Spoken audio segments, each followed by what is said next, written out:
gecelerin nerede? Bir köşede sıkıldım ne derdim? Paranoyalarım geri geldi. Seni düşünmekten gecelerdi. Eriyemlendim aşkından geldi.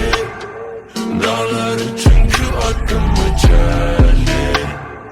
Beklediğim o insan da sendin.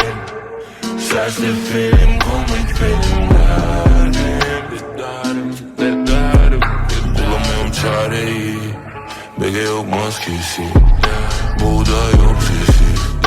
Aklımda poresi. Değilim kompleksi. Boynumda kolyesi. Özüyorum 15'i. Bostancı duman konseri ve bol kestiğim cin. Üstünde batbek dekoltesi.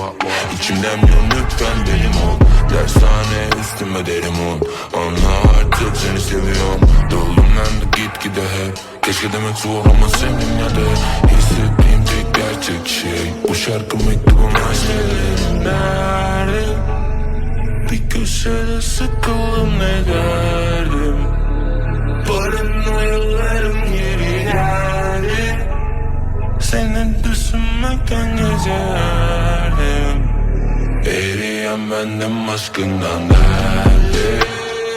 Dağları çünkü aklımı çeldi. Beklediğim o insan da sendin.